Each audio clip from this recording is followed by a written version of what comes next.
We're going to try this out here today, and hopefully everything works out. So I'm going to be sculpting today. That's why we're going to try this out here. I'm also going to try to monitor comments, but it's going to be a little more complicated since I'm the only one here. So this needs to rotate some way. Hey, Raman, how's it going? Just do like this. This can go like this. Okay, let me grab my clay. I'll start this sculpt. Gotta get a few things.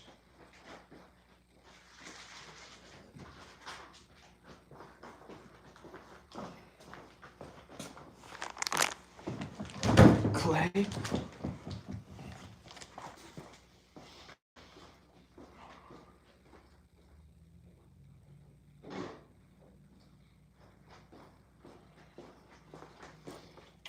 Sculpting tools.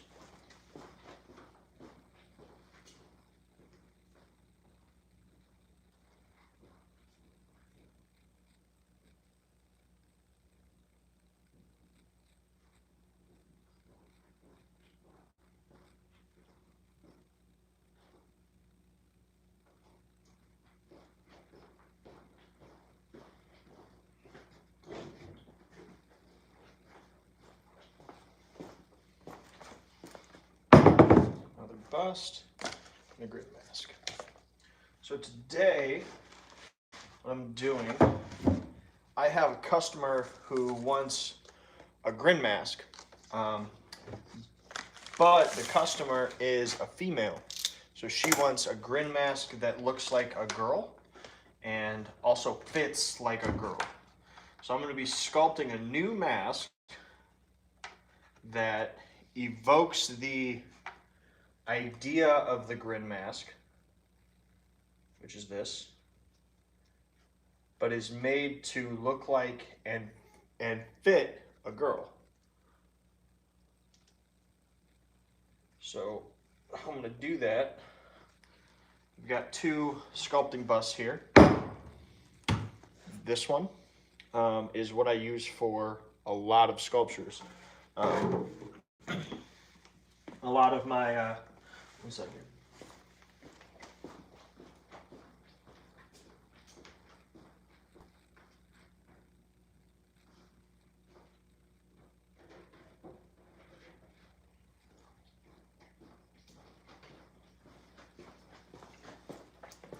A lot of my masks I've made on one of these, which are all the same kind of head form.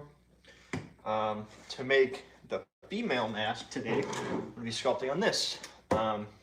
This head form is, hi Jesse, this head form is much smaller than that. With this one you get very male kind of features. With this one, you won't have that happen. So the goal here is also to make a girl clown, which the idea is to make everything kind of slighter. The chin not as large as this. The brow kind of softer, stuff like that. This is a half mask. The goal here is to make a full head mask.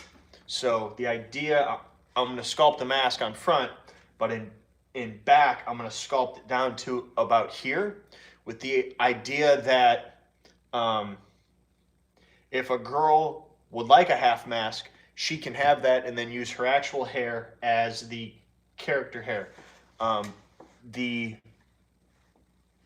customer who bought this wants to add hair to it. So what I'm going to do is add it to about here so that the customer can wear a wig cap underneath it, and then the mask itself will have hair on it. So it can have crazy clown hair, and she won't have to have crazy clown hair. So that's the goal here today.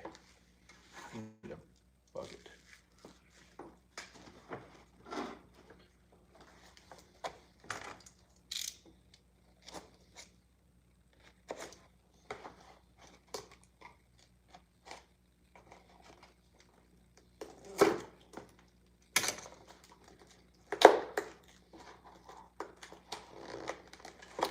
comments really quick. Hello from Texas, Charles. Hello, Russ. I'm doing well. Hello, Evan. The usual crowd's all here today. Nice to see you guys. Hi, Savannah.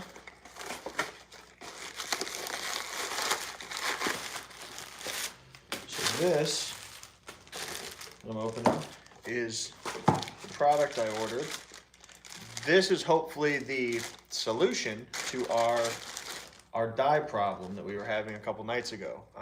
So I'll be trying this in the stream tonight, and if it works, I'm going to be ordering many more of those. So anyway, let's sculpt something. So I have this one here just as my reference because that mask is what the customer was interested in. So I should keep that there for reference.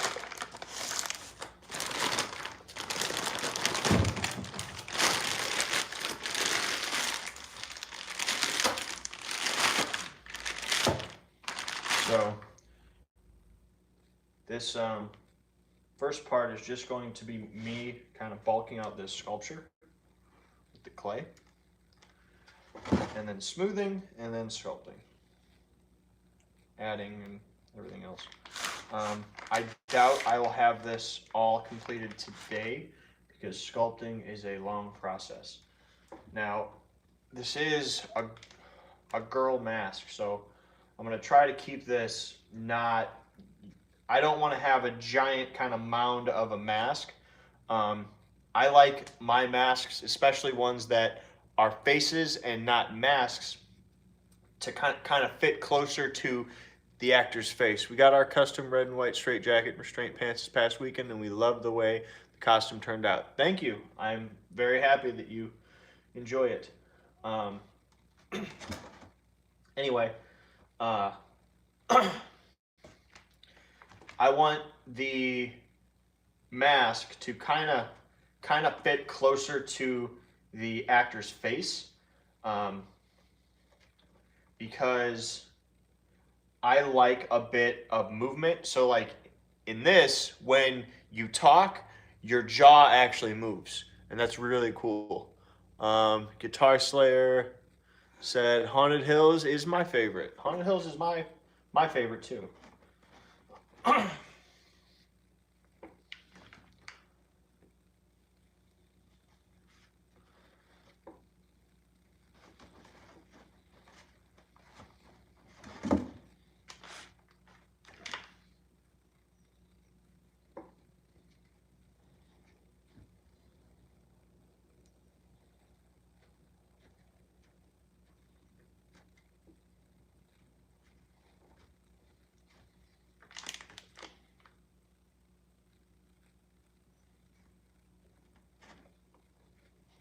If you have any questions about sculpting or molding or anything at all, feel free to ask. Right here, we've got a egg wall that's being made for a customer. We've gotten quite a few orders on those so far.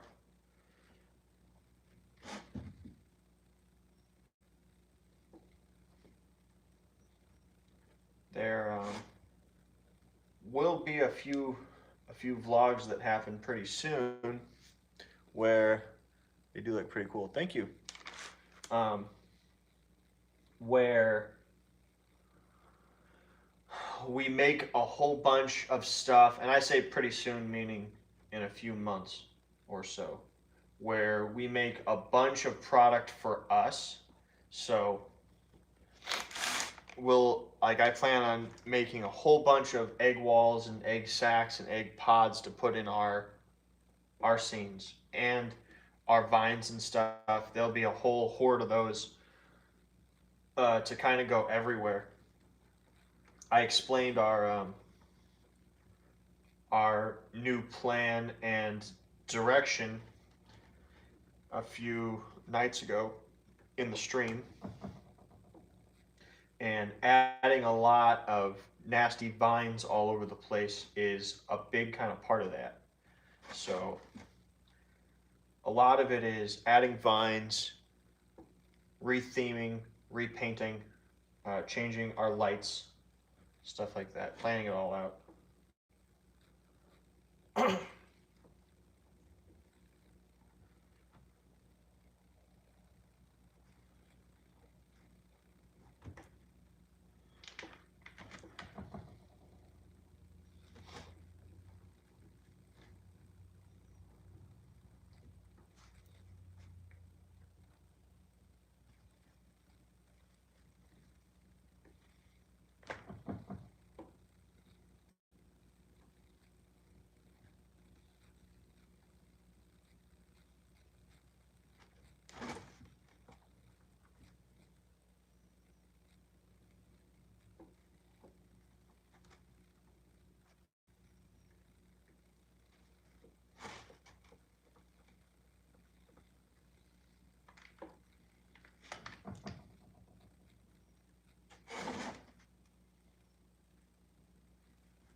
I need to get a pair of eyes. No, I'll do that later. So one thing I do now when I sculpt, whenever I make a mask, I kind of miss Haunt already. I'm glad I got to meet y'all and thank you for giving me a chance to act. Yeah, no problem. That's what the Haunt is for, man. Anyway, one thing I do now, whenever I make a mask, I add eyes, and I make sure that I make it where it can be added to a body. Um,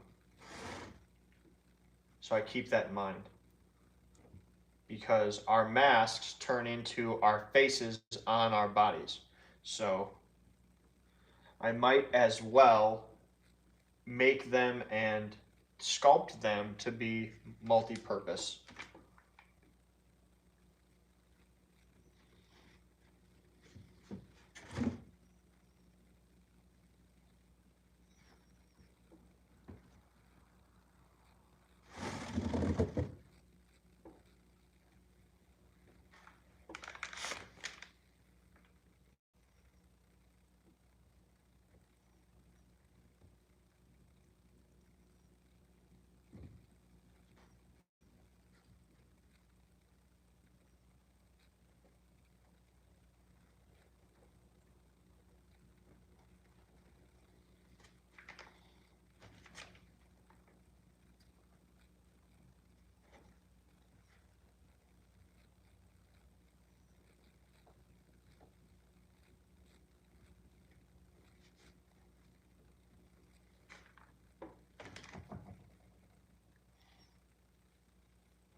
right now I am only focused on applying clay to the mask. So I'm not worried about making anything flat or smooth. Are you planning on doing female versions of all your masks? No, I am not. If someone wants to buy one, I will, but in general, no. There are, so a, a girl can play any character. I mean, I don't care, but if you're looking for a female kind of character, then the roles they play in a haunted house can be kind of limited. A lot of my masks are not really sculpted for a male or a female. They're just sculpted. Um, so a lot of them are um, depending on your character. Like I don't need to make a female version of a skin mask. Um, I can turn a skin mask into a girl with a paint job, so I don't need to sculpt a new mask for that. But a clown, the problem comes in when you want to play a character and use a mask as a face, because the anatomy of a female face against a male's face is very different. So if you're going to play a goblin and you're a girl, well, as long as the mask isn't hanging off your face, which is another reason why I like to make my masks kind of fit really close to an actor's face, as long as it's not hanging off, you'll be fine. Human people are not really great at telling the difference between a goblin guy and a goblin girl just based on their facial features. So that's the great thing about monsters.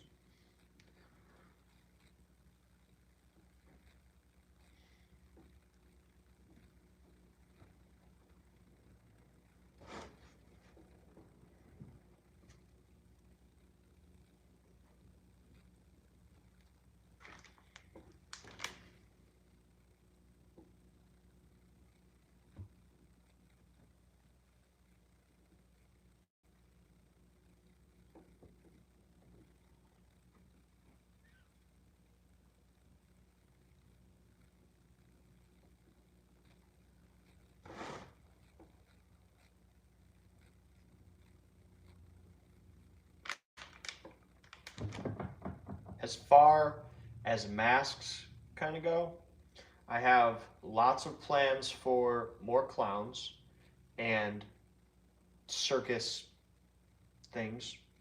I bought some stuff today that will be used to make I made the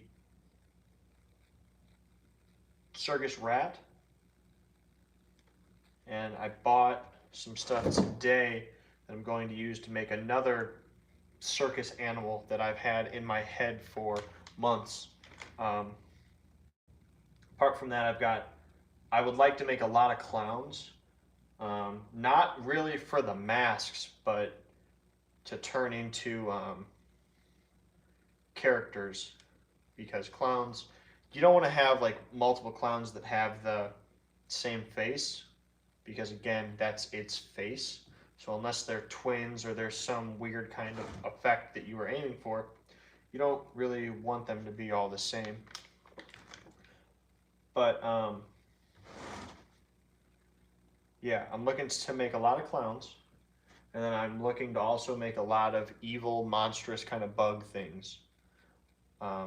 That's just our masks, but I have other products and things that I want to sculpt also that should be coming very soon.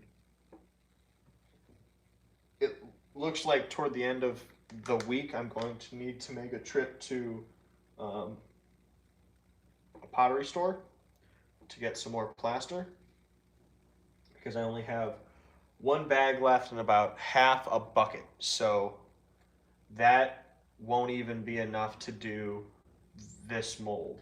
Maybe it will, but not more than one. So I need to get some more plaster, and I need to take inventory of our latex, clay, and expanding foam as well, so I don't have to drive out there more than once.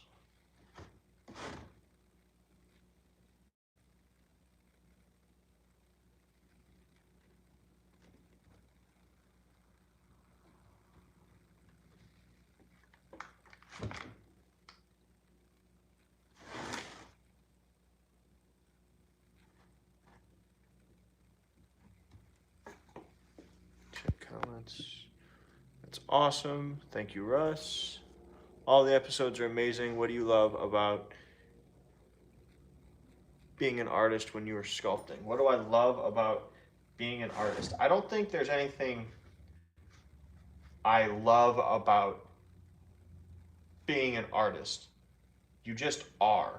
Um, so, I mean, I love making new things. I love making new monsters and new products and new props and stuff because how can I explain this? It's like a aching pain, or yeah, it's kind of like a a pimple that you need to pop and hurts really bad.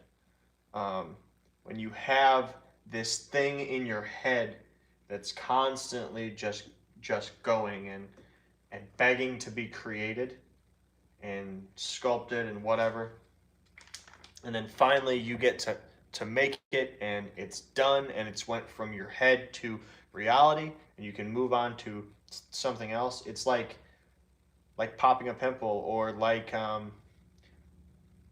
loosening a bolt that's really tight and won't move. When you finally break it, now it spins freely.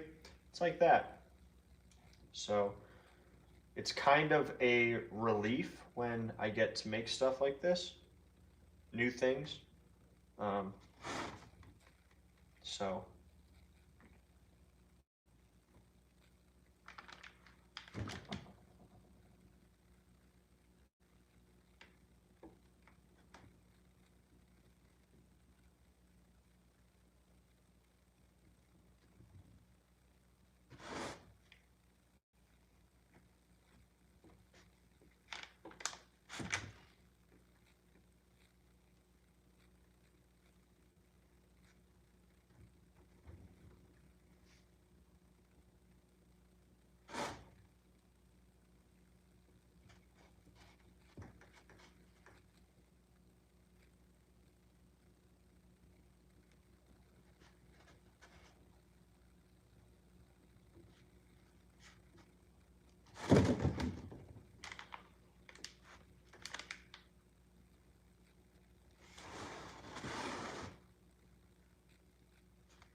so I have noticed with sculpting, your piece spends a lot of time not looking like what it's supposed to look like until eventually it does look like what it's supposed to look like. I tell my crew a lot that that prop making here is not about the journey, it's about the destination. And if you find a different way to do stuff, as long as it turns out how it's supposed to, it doesn't really matter how you made it. Um, like when Chris did our foam fill on our masks that are on our bodies, he flipped them upside down and had them like tied to a rack, and I thought it was kind of weird, but the end result is exactly what I was looking for. So I don't have anything to complain about. High road, low road, doesn't matter. Just end up in Dublin.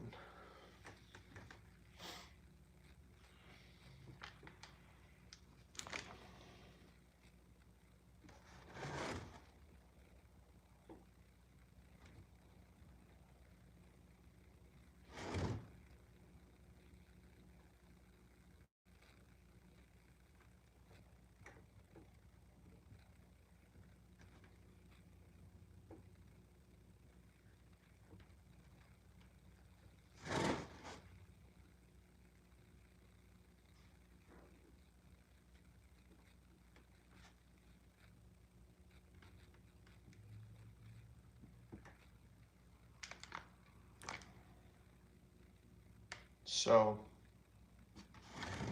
since I'm using a new head form for sculpting, that head form is molded off of an actual person's head. So there are things in the features on that head form that I know because I've sculpted on it for so long that I can work around. For example, the nose on that head form is not exactly straight. That's because you don't want me making a noise for it. What? What are you talking about, Chris? Did you design Eric Palm? Hi, do you miss me? Yes, Eric, of course I miss you. Russ said, you're welcome. Ooh, that was perfectly said. Thank you. Hippie said, I'm there with you in spirit. Yeah. Ted said, did you design all the masks on your website or did another member create one too? I made all of them except for our dummy mask. Anna sculpted that one. I was kind of there with her. I don't remember how much input I had, but I know I gave her some advice, but I'm pretty sure most of it was her. So, but other than that, I sculpted all of them. Other people have helped on sculpting a few things, like I know our trophy necklaces were sculpted by me and Mr. Hutchins. Apart from that, he made I guess you could call it a sculpture for our apple. Again, with me kind of telling him what to do, helping him out, I guess. But yeah, for the most part, I've sculpted all of them. Hi, David. He said, damn, autocorrect, noose. Will you be back later tonight? Yes, I will. Yes, I will be here later tonight. So I need to get a block of wood to prop this up some so I can see better.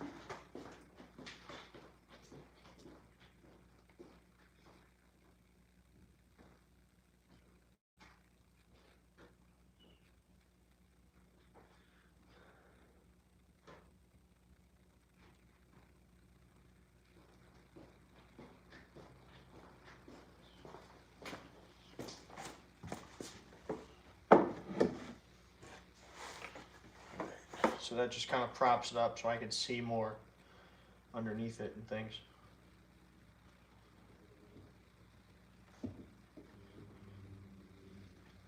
What tools do you use when you sculpt? I've got a whole bunch.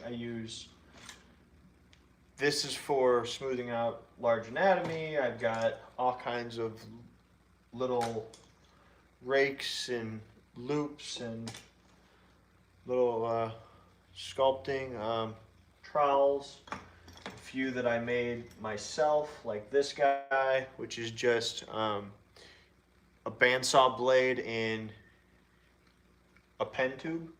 Lots of sponges and probes and little loops and stuff. So there's a whole bunch of tools. Um, there's a starter pack that you can get from Hobby Lobby. It's pretty good.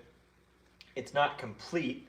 Um, it's got a lot of your tools for like larger kind of stuff, but if you want the smaller kind of tools for making really tiny, intricate kind of details, look online, or if you can find a craft kind of store around you, more of a pottery store, something like that. Um, they'll have a lot more of what you're looking for. And I mean, I don't have everything. There are definitely other tools that I wish I had and that I will buy pretty soon. Um, I would really like to spend more time sculpting.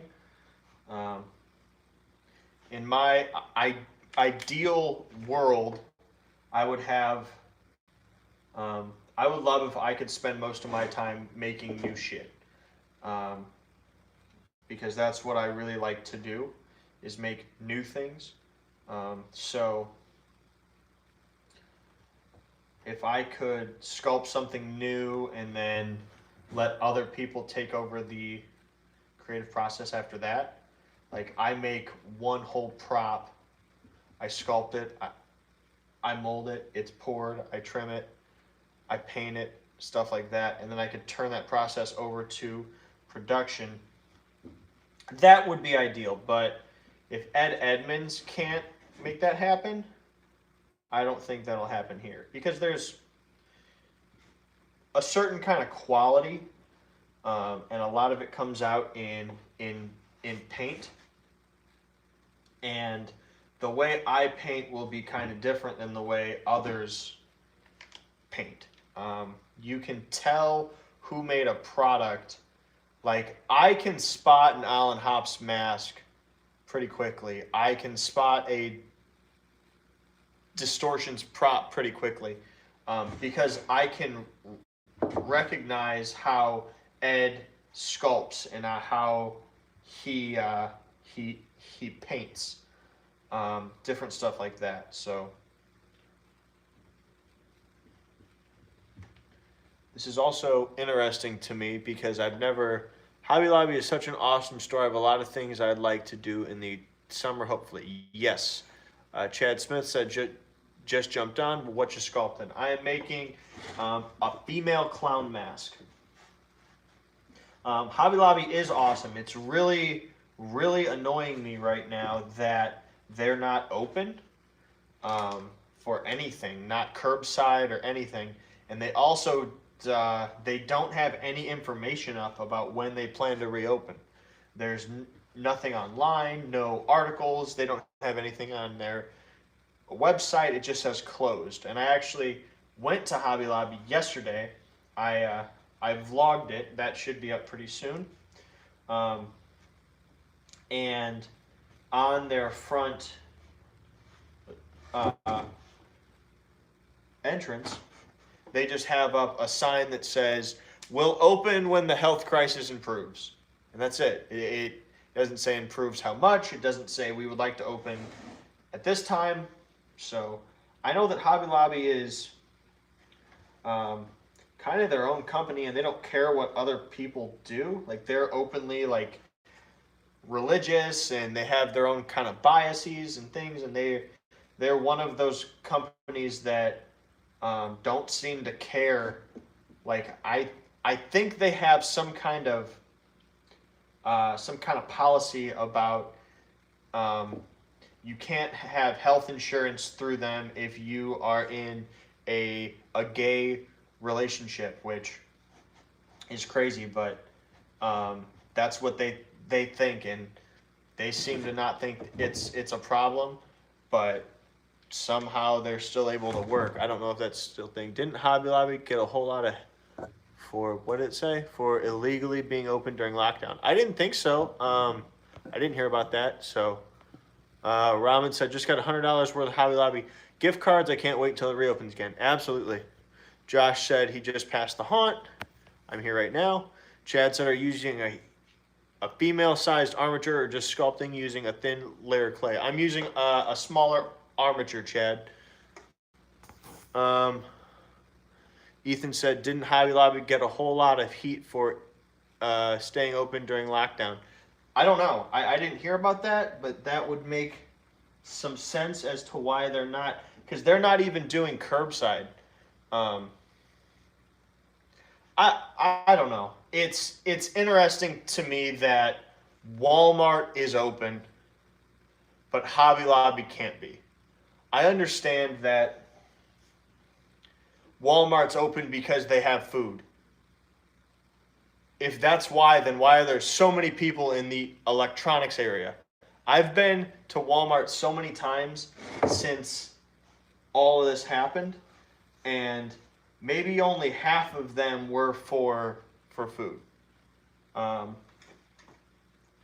The other times I was going to look for construction paper or going to look for a tripod or cheesecloth or whatever I needed, and it was not something related to food. As a matter of fact, it's usually things that I would be driving to Hobby Lobby for. So I don't think there's any reason that Hobby Lobby couldn't just open. I mean, same thing with like Joann's and stuff. They're doing like curbside, and they annoyed me really bad.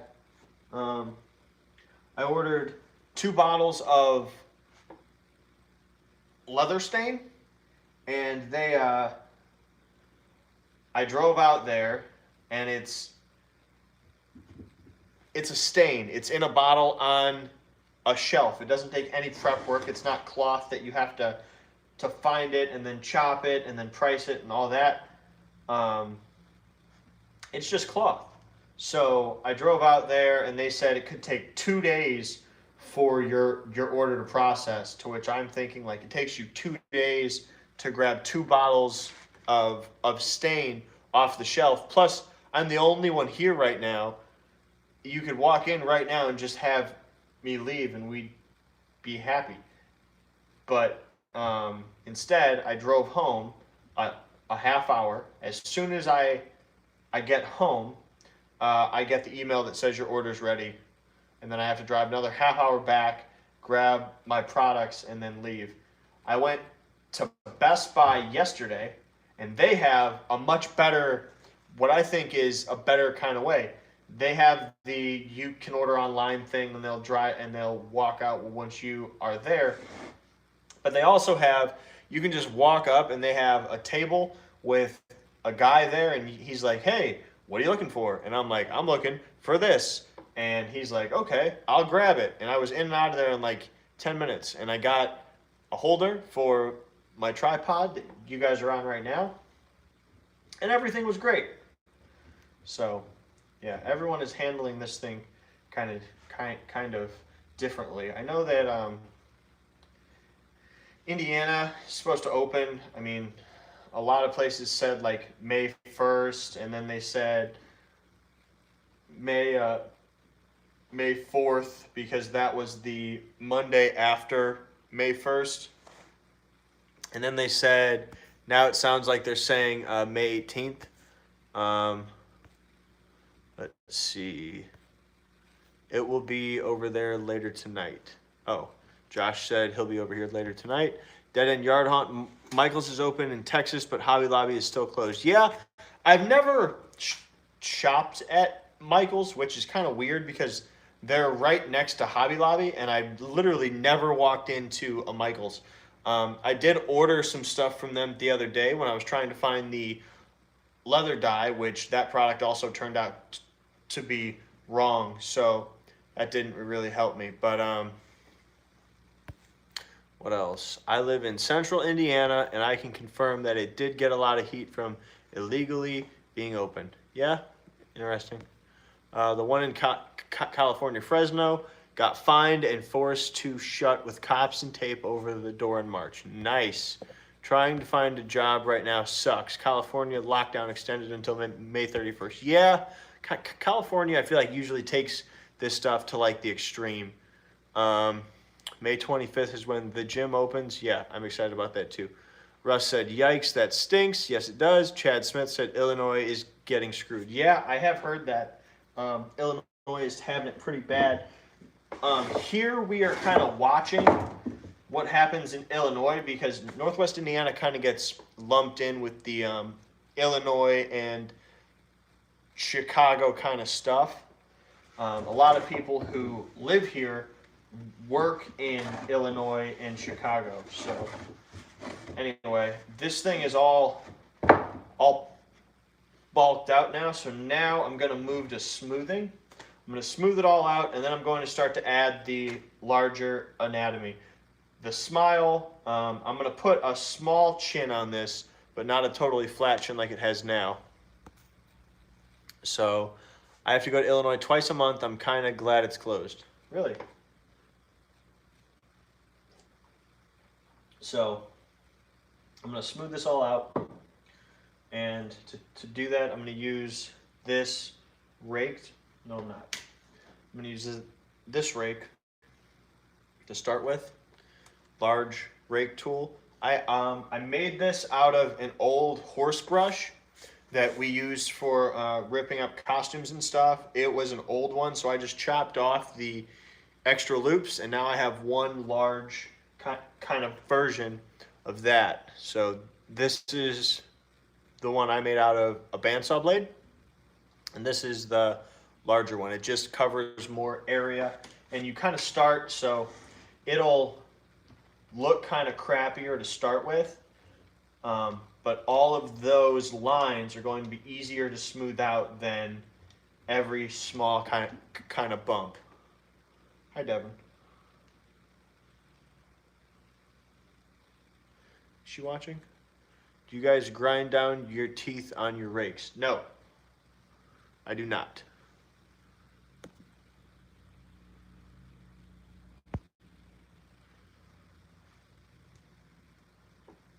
I do not grind them down.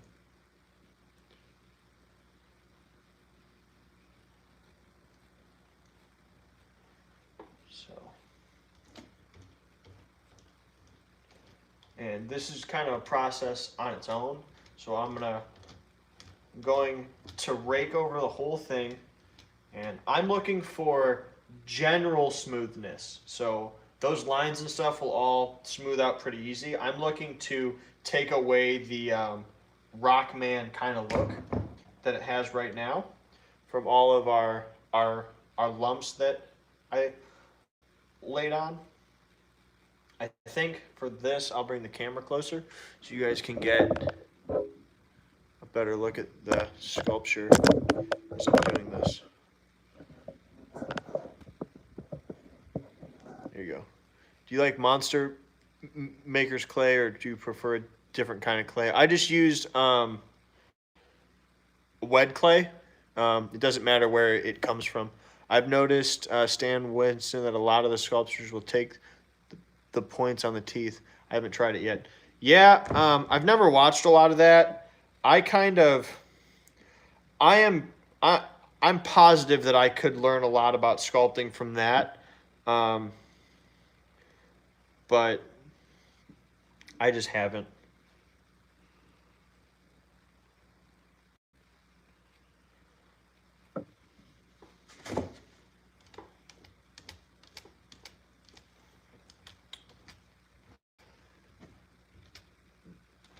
This came out of, I was sculpting something larger. I don't remember what it was. Maybe it was the egg sac. Maybe it was a mask. I don't remember what it was. But I went and I rewatched all of Making Monsters to learn about the craft. Not as entertainment, granted it is entertaining, but to learn about making monsters. And they always use these giant kind of rakes on it to move stuff around on these huge sculptures. And their stuff, I mean, if Jordu is doing it, then I'll do it. He is, one of the best monster sculptors there is. if not the best. So if he does it, I'll do it. Because why not?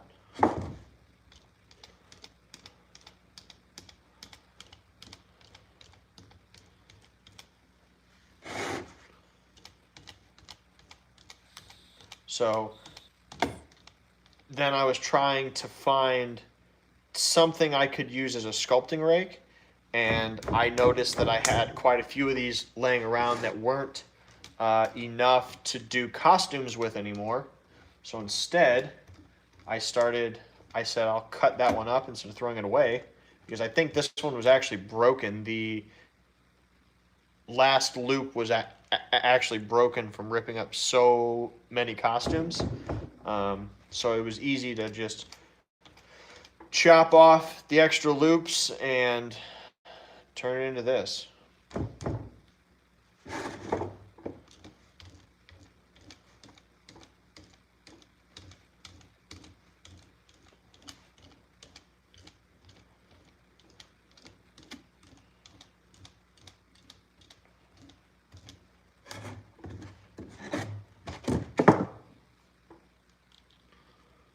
Hey, Julian.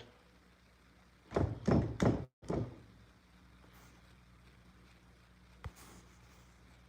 see. Chad said, I picked up a lot of tricks and I can see a difference in my sculpts, but most of what I learned came from Alan. Same. I like watching Monster Lab from Distortions Unlimited. Same. Jordu's coming to the Texas Haunter Convention in July. That's awesome. Yeah, I've only talked to him one time.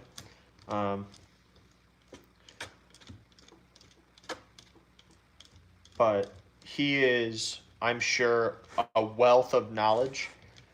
I think sculpting is definitely a talent that you can learn. Monster creation is a talent that you can learn, but it takes more. Because you have to have, when you make a monster, you are drawing inspiration from something. If I'm going to make a giant, some kind of demon, it turns into these like an amalgam of every kind of a demon creature I've ever looked at. So it's going to have elements of Predator. It's going to have elements of Alien. It's going to have elements of other kind of monsters I've seen. Maybe it's got I don't know. It just turns into, I don't know many people that could make monsters without having an ingrained kind of history of monsters,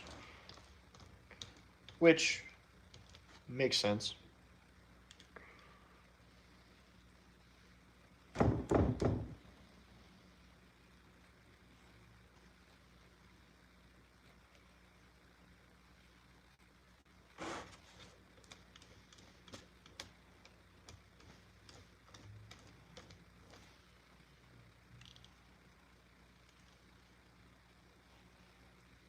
Do the top of this head.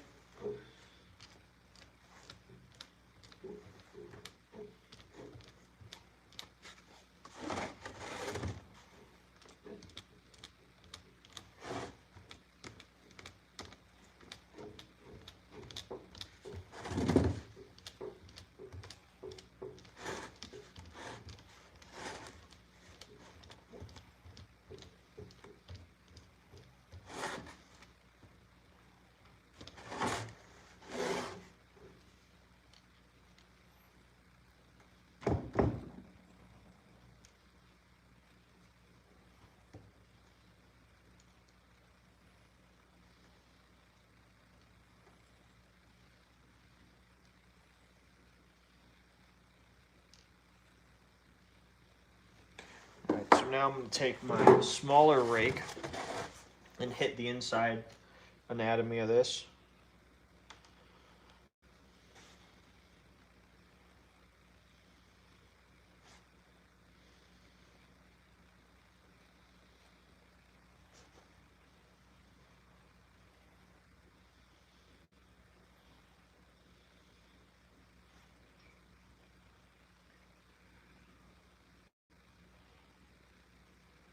Now the kind of touch is very different with this because it's a smaller tool, but it's also got heavier points on it.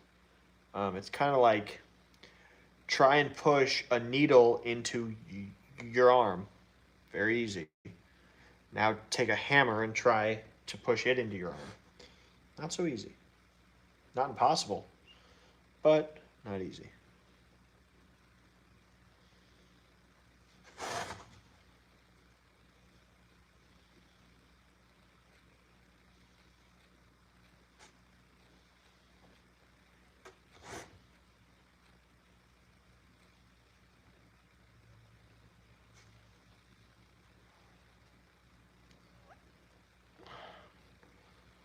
Okay, have a good workout, Ramen.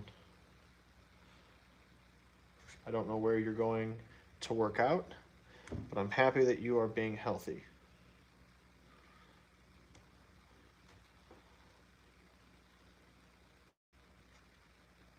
Okay, so now I'm going to take a kidney, which I dropped over there.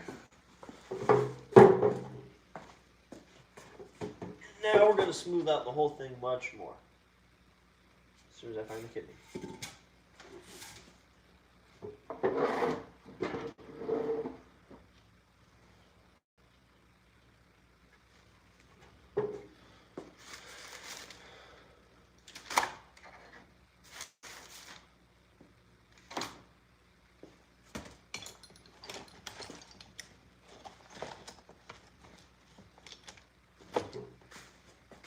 I'll be right back.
Okay, I can't find my metal kidney. I'll just use this plastic one. Now we're going to go into some more smoothing, and then we're going to start adding little chunks of clay to kind of fill in all the holes.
Sculpting is sculpting is a long process. I'm always amazed, and I don't know how true the hours were that if you ever watch like Making Monsters, it'll say like it's been 2 hours. I'm gonna go check on the progress Jordu made on the sculpture, and it comes back and he's already got this giant fucking demon all done, and he's like, yeah, I've been working on it for like 30 minutes.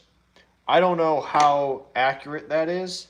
Maybe it is, and he's just way, way better than I am. That is totally possible. But I've been doing this for almost an hour, and I'm almost at the point where I can start actually sculpting. Let's see. Amy Rose said, do you guys do custom sculpts? Yes, that's what I'm doing right now. I am making a custom clown mask for a lady who would like a girl clown mask. What was the other comments? Let's see. What's the leading inspiration for this mask?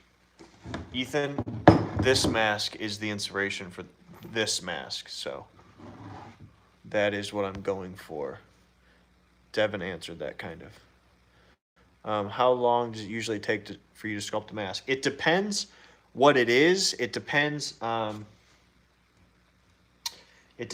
how much detail I want to put into it. It depends how large it is.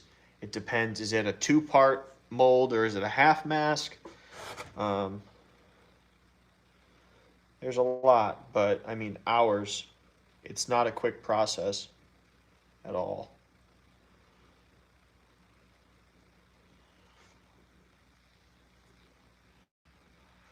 I mean, you see I've been doing this to make a child head, foam and latex. I mean, I'm not sure. I've never priced it out, but if I had to guess for a foam latex child head, I don't know, probably in the ballpark of $80 or so.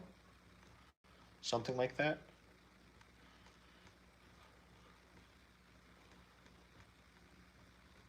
Send me or send us a message at Haunted Hills Productions with some more information, and we can talk about what it'll cost. It's hard to say, like, do you just want a child head that just looks like a kid? Do you want a dead kid?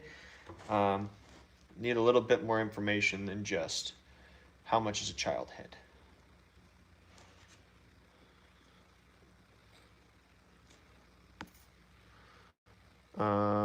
Let's see.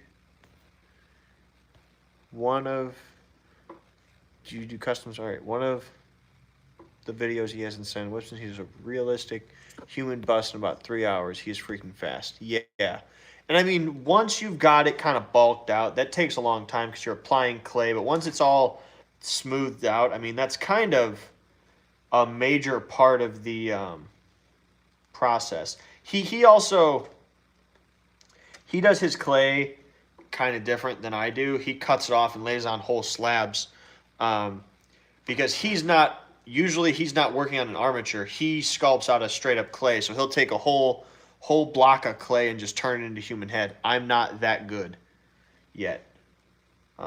Someday, maybe. But right now, I don't know enough about anatomy. The difference between me and Jordu is Jordu is a sculptor. Jordu has dedicated his life to sculpting, and that's why he is the best that he is at what he does. I would challenge Jordu to a carpentry contest and see how well he does against me. I can sculpt masks pretty well, but I can also frame the hell out of a room, and I can paint your haunted house, and I'm kind of a jack of all trades, master of none. And he is a master of one. As far as I know, I mean, he might be a badass carpenter too, but he never had a TV show about Jordu's home improvement.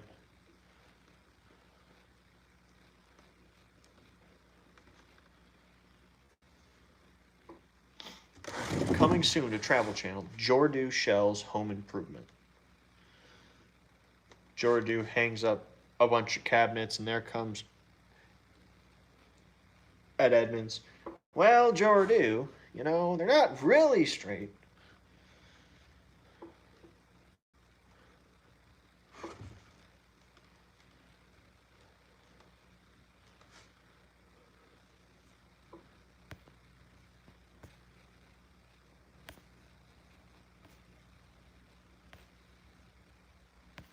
Let's see.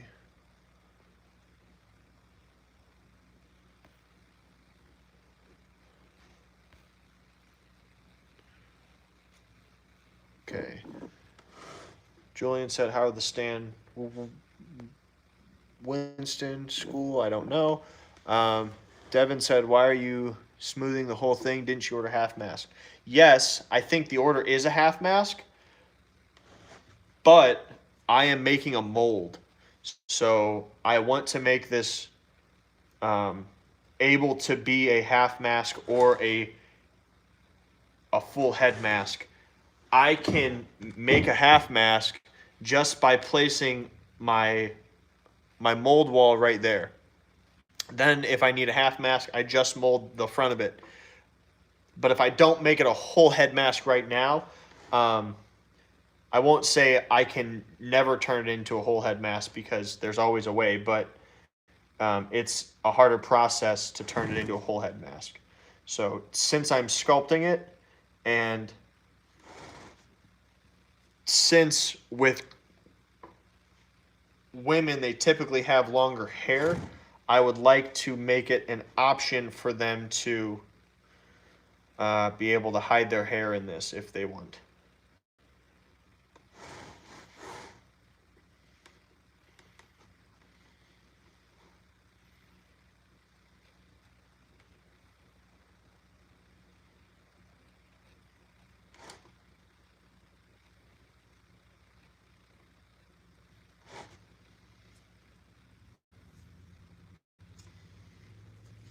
What were the other comments?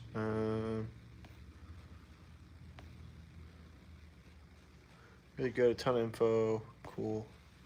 Amy said, cool, I'll have to think about it. Absolutely. Chad Smith said, as haunters, we have to be proficient in a lot of things. Yes, you are correct. Devin, she wanted a full head of hair. He was allowing for a wig cap. Thank you, Chris. No problem.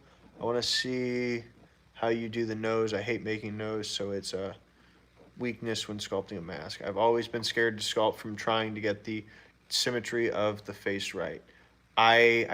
Chad Smith said, I foam filled a mask today with the Loctite foam, came out great. Yeah, I like that stuff a lot. It is kind of like spray foam, but also not.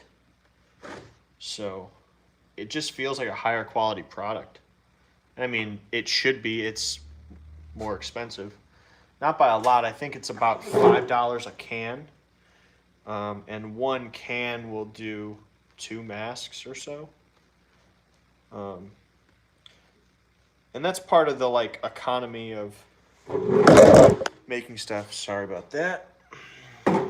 You have to keep in mind, if you know one can is going to make 2 masks, and you know that you might not be able to use the can again once you open it up because spray foam is hard to keep and close, then you may want to make sure you have a couple masks to foam fill when you do it.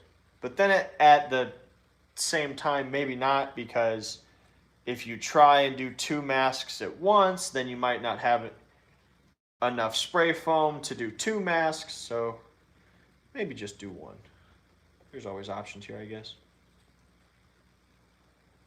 You're seeing a live process of thought.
So as of yet, I've been making a lot of smaller gestures. I need to fix this eye a bit, and then I'll be ready to do the next part.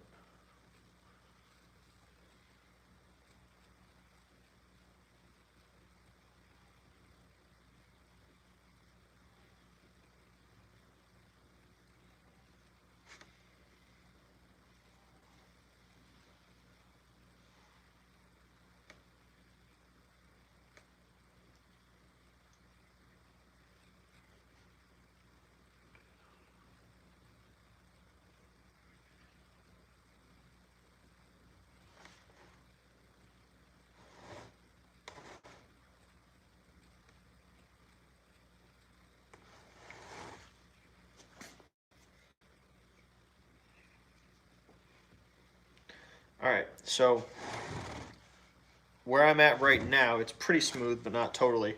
So what I've done was I did a bunch of tiny strokes. Now I'm going to go and I'm going to make large strokes to try and make smooth kind of passes. Because if you look at this sculpture, which is kind of heavier, if you look on top there, there's all these little lines. Now I'm going to do small or longer passes to try to smooth them out as much as I can. Then I'll use my hands to smooth out the whole thing.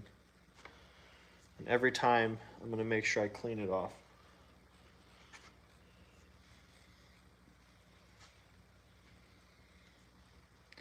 And this is where any holes are going to get exposed. And then I can refill those with small amounts of clay.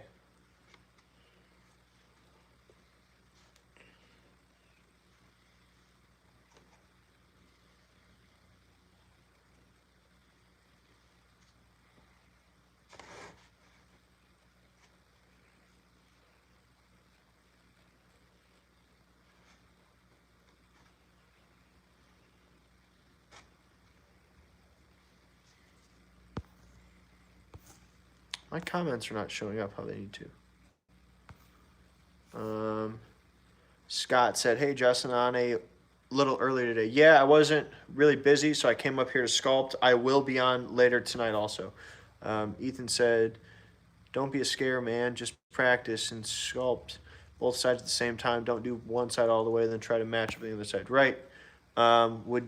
Julian said, "Would you ever want to get as big as Distortions? I feel like being big and getting as many orders as they do, you don't get the freedom to paint the masks up really good. It also seems like you would have no time to do new stuff." Yes, I would love to be like them. You have to understand that there are parts of business that change as you grow. So at Edmunds, so if you've seen the old Batman masks, which came out around the 1989 Batman movie, which are a whole kind of like a Batman cowl, and it comes to here, and then it has a bright yellow Batman emblem right there. Those were made by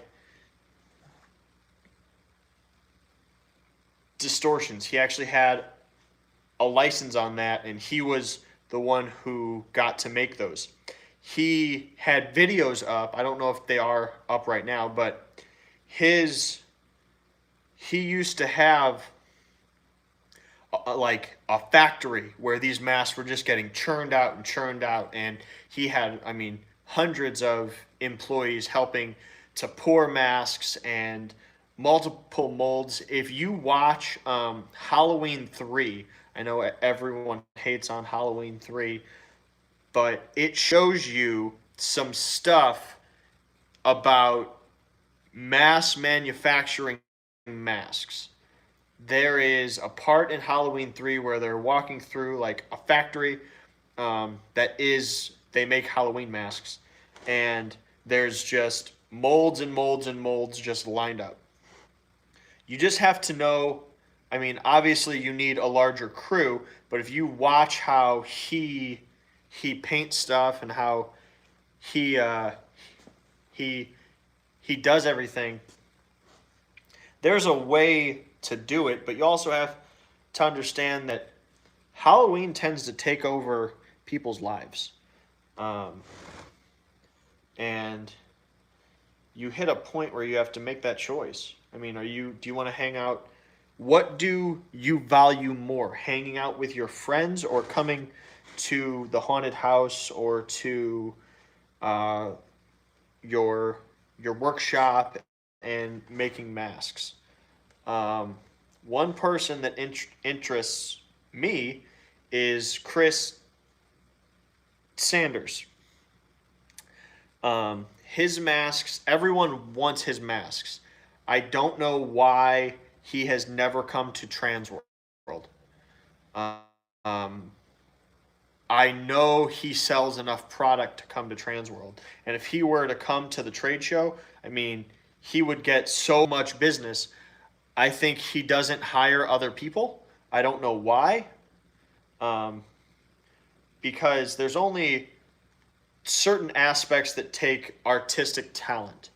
Um, Other things can be done that you can teach people to do other things that don't take your signature, such as pouring masks and trimming masks and doing all that. I have taught Chris, who's here every night, and I think he's on the stream right now. I've taught him to do all that, and it's freed me up from doing that because we have so many orders. His wife, Amanda, is fantastic at hairing.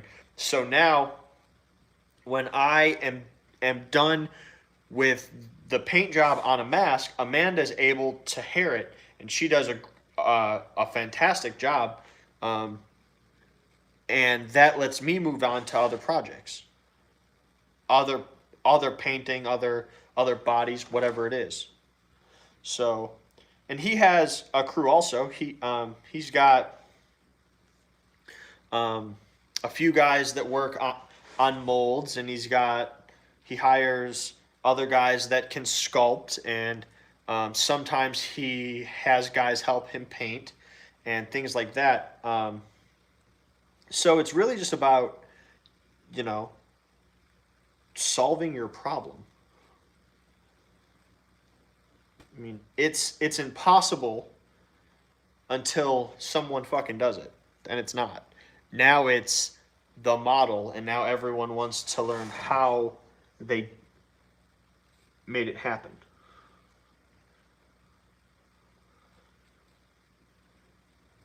That's one of my favorite quotes is everything is impossible until someone does it once.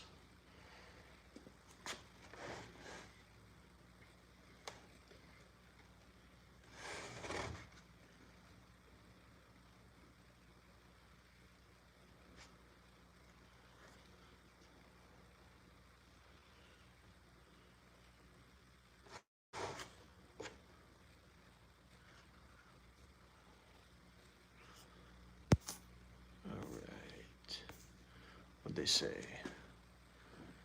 Seems like Ed still creates all the stuff, even as large as they are. Right. Cool. You're an hour ahead of us in Pennsylvania. You and Alan are my favorite live streams on YouTube channels that I've found to watch. Thank you, Scott. Chad said, can confirm. That would be a dream, being hired to sculpt. Yeah, absolutely. Just hired to sculpt new stuff. The one thing I've noticed about distortions and about like when Jordu sculpts there, the stuff he makes has to look like Distortion's products. If you look at what he sculpts when he's just trying to sculpt, as opposed to what he sculpts when he's sculpting something for them, it's very different. Very, very, very different. His stuff usually turns out way more lifelike, way more realistic. Even if it's like an alien, he'll sculpt something that looks like it could really exist. Distortions tends to make things sort of kind of fantastic, that kind of classic Halloween kind of look, and it's great. It's just kind of different than what Jordu does, but that's also a credit to how great of a sculptor he is, that he can mimic someone else's artwork in his sculpting so well that it just looks like it's coming from them.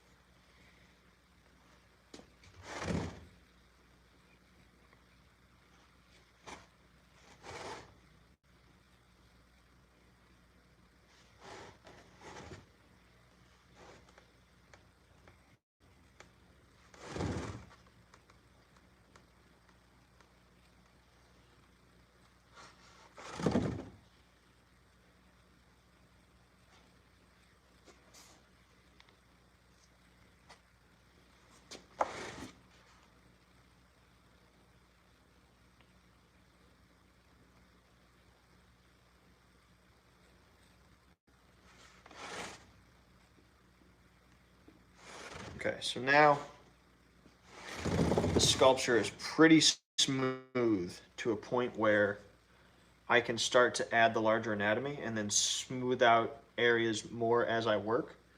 I just want to make sure, and I don't think this sculpture was a life cast, or this head cast was a life cast.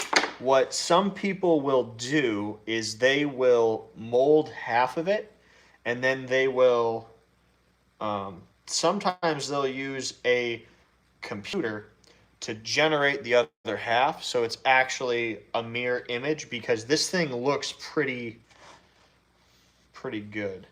The chin here is a little off, so that's going to have to get corrected. That could be my sculpture smoothing job. It could be the head form, but either way, we're going to take care of that when we get there. So I want to smooth out the eyes a bit more.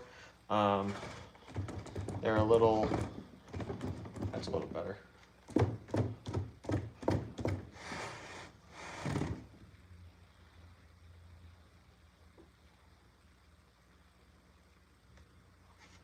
Okay, so what I want to do now is start to draw in my large anatomy. So I know it needs to look like this. So it needs to have clown expression, it needs to have a smile, and I can kind of see, I'm sort of imagining what I want it to look like before I make it. So, and then I'll start to take stuff out, add stuff in, do things like that. So my three favorite tools when I'm sculpting are, let me find them. I got one, there's two, and there's three. So I've got my large loop tool. This came from Hobby Lobby. Round on one end, square on the other side. Very helpful for pulling clay out of areas that I carve out. This one I use probably more than any other. This is a tiny loop tool. Really good for really climbing into small cracks and crevices, to pull the clay out that you need to pull out. And then this little probe. This is actually a probe. If you don't know what this is actually for, it's for checking how deep your clay is. So I could slide this in, and I know that my clay is right there. So I know if I'm getting close to the armature or not. But I use it kind of like a pencil, for drawing things, for carving things out, for grabbing stuff and kind of pulling it out of there. And then I've got different brushes in here that I use for different things. One that's really great for creating texture and things is this little, I guess you could call it a wire rake. It's got a wire that's kind of messed up, and I want that to come off. I'll try to get that off, but this little guy here, it's a whole bunch of little wires. It's not focusing on it, but maybe if I do the makeup thing. So it's got a bunch of little wires on it, and it's great for making little lines and stuff like that. I'll grab some pliers and try to pull this off, and then I'm going to start sculpting this guy.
All right, so first thing I notice about this is I like this side of the jaw.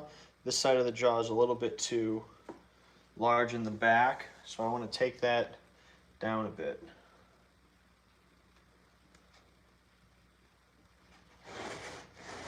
And I don't want to turn it even though you guys can't see what I'm doing, because I want to look at it straight on so I can see what I'm doing, because the profile from the front is what I'm worried about.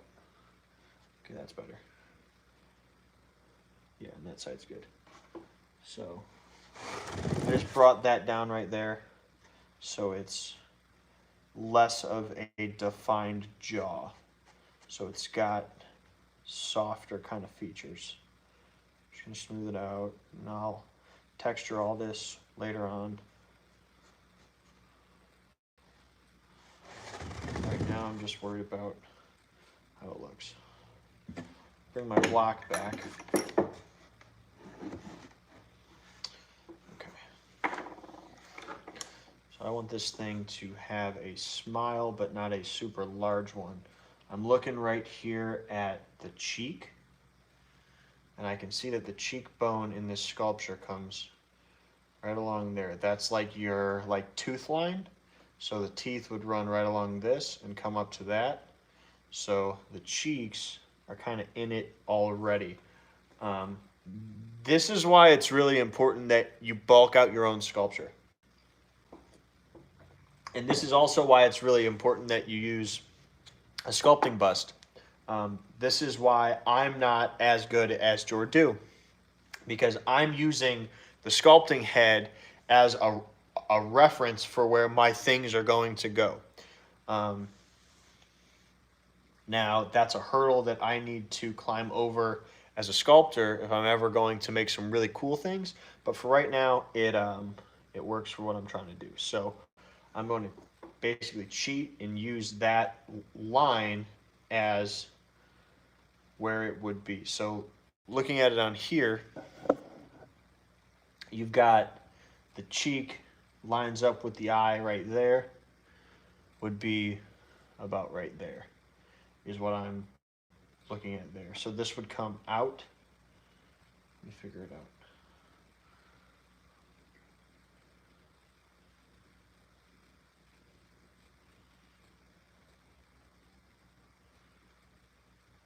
Do that. And then that'll come back down. Maybe. No, I want that to go out some more. Erase. Erase that line a bit. I'm going to bring that out more. There. Yeah, that's a better line. And then the bottom.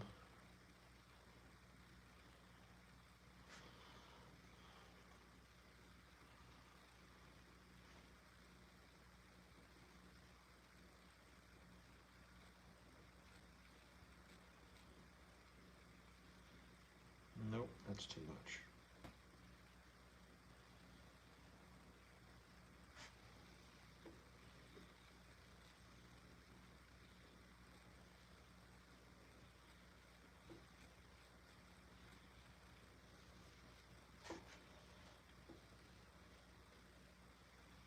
Wish I had different light here, because this side is really bright, this side is pretty dark. So let me turn this sculpture, try to figure out where it's going to go. So another way to do this, I learned this from my barber. You could put this right there and try to line that up on the other side of your sculpture.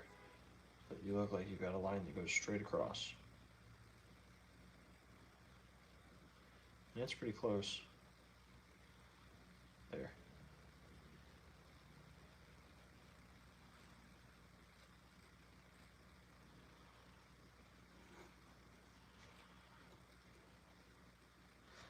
I think I like that one more than this one.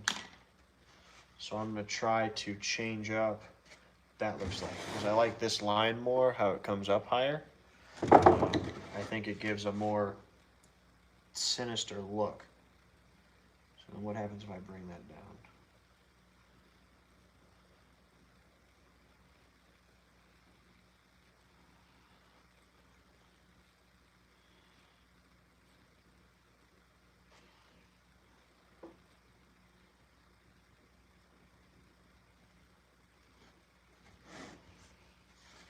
I like that side more than I like that side. So I'm going to erase that side and redo it. I think the most important chunk of information I've ever heard about sculpting is from Alan Hops when he said, remember that you're just making interesting looking mud pies. A lot of people are worried about ruining the progress they've made, so they won't go and correct a sculpture. Well, I can re-smooth this. I can cut off whole pieces and redo it. It's not a problem. Just remember that you're just making interesting looking mud pies.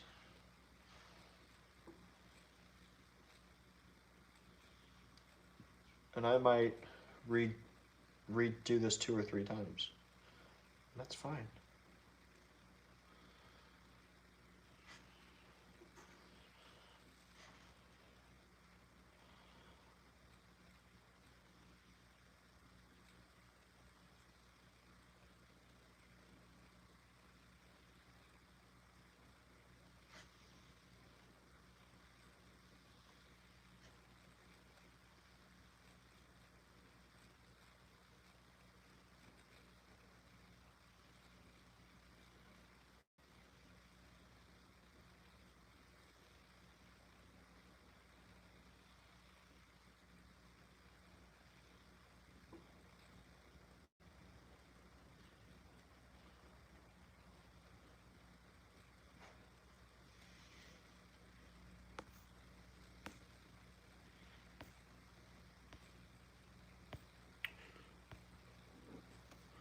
It's what I'd be pissed if someone purchased one of my items and recast it to sell theirs own. For me, it wouldn't be about the money. It would be that someone is taking credit for my hard work. Right. Texture is very important to me when it comes to art. Yes. Julian said, couldn't agree more. That's why when someone asks me for a blank, I shoot them down. Chad Smith, makes sense. I also sculpt my mask company name into the sculpt, so every pool has the name on it. What's your favorite scare you've ever had? My favorite scare I've ever had was at the house years ago. We had this chain link fence up. It was elevated off the ground, probably 3 feet. And it was next to our entrance to kind of herd them into the the the entrance. We had this archway and stuff, and we wanted them to go in that archway, not around it. So we had up this chain link fence to herd them into it. Well, I scared a girl really bad as she was coming in. Well, she was inside, but she wasn't like in the haunted house yet, and I scared her really bad. She takes off running, and she's not running toward the entrance. She's running toward this chain link fence. It's dark. It's not lit very well. And like I said, the chain link fence is elevated about 3 feet, so there's some space underneath it, and it's at about head height. So this girl goes running toward this chain link fence, isn't paying attention, turns around, looks at me, turns back, and right as she turns back, smashes into this chain link fence and flips underneath it. And it was awesome. She was okay, but the scare was awesome. So I'm still not in love with this smile. It's not a bad one where it's placed and stuff right now, but I need it to match that, and I feel like that smile is more elongated, so I'm just going to erase the whole thing. So I can get that image out of my head and get back to what I'm trying to do. I need to remember that I have to sculpt this, but I need to make it look like that. If that makes sense.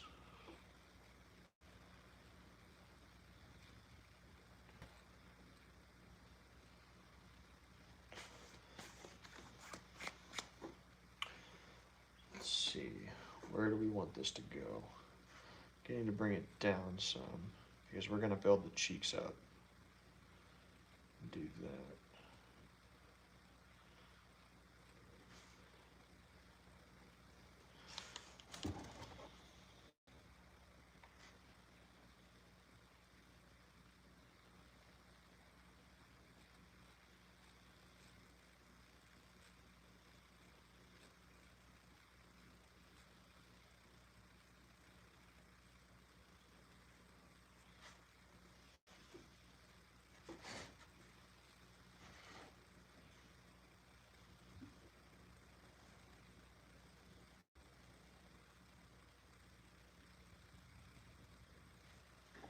You know what? I'm going to not sculpt the smile first, and I'm going to sculpt the cheekbones first. That will give me a guide so I can build what I'm looking for and then put my smile inside of it. Because I've got 4 pieces of anatomy here that need to fit inside of what I'm trying to do right now. Right now I'm trying to build a garage around a car instead of building the garage and then parking the car inside. So I've got the nose that has to hang over it, the lip inside of the cheek folds, and the chin that all have to fit inside of, that the smile has to fit inside of and kind of forms this whole area. So I might as well just build the nose and the cheekbones first, and then I can work that into the smile. So that's what I'm going to do. Do that, I'm going to take some clay, mush it up, and we're going to start. So for the nose, what I like to do is take some small bits of clay, and you need to kind of imagine where your nose. So right now I've got the bridge right here, and I want that to come out some.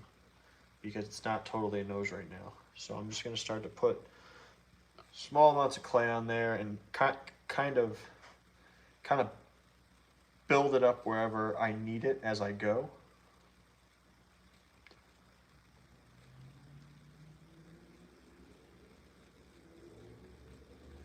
And this is another one of those kind of tips where I didn't learn this from anyone. I just made it up and it works for me. So this could be the wrong way. This is just my way.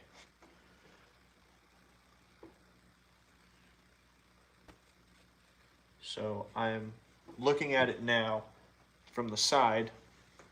Are you streaming the whole sculpt? I'm gonna stream, yeah, I mean, whenever I sculpt, I'll stream it. I'm looking at it from the side, and I can see with what I just added, it's coming down and then out. So I kind of like that. I just need to watch how much out it goes because this nose goes very much down.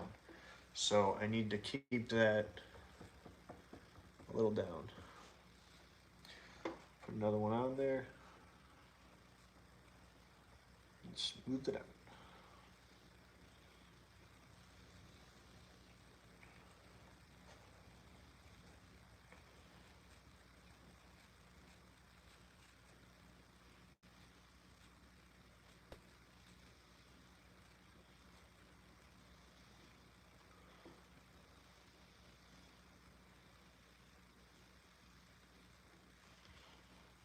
That's not perfectly straight on the face, so I'm just gonna shift that a little bit.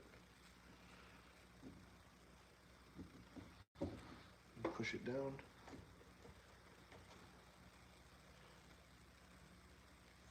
And that nose, as is not too bad. I think I'll put a little bit more and then put the, that's got a hell of a nose on it there. I'm gonna put a little bit more and then start to build out the nostrils.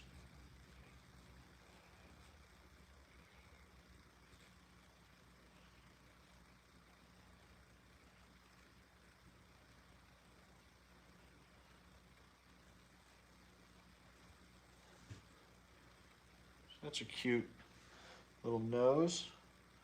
Over a little bit. I'm gonna flatten it out. What do you guys think? It's a nice nose for a clown, for a girl clown. Smooth out.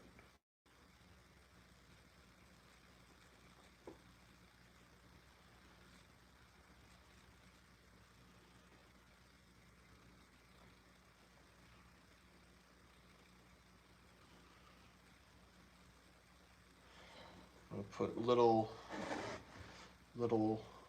balls to the side, kind of build that up as well. And now I'm gonna sculpt into that. And I can see a line of clay right here that looks like my nose fold. So I'm gonna go right inside of that and try to follow that because that anatomy already exists. So I'm gonna try to cheat off of that and make a little nose. This is where I'm going to move and use some tools. I'm going to use this guy to kind of smooth that edge out. I'm just pushing it into the clay and moving it out to make that edge disappear.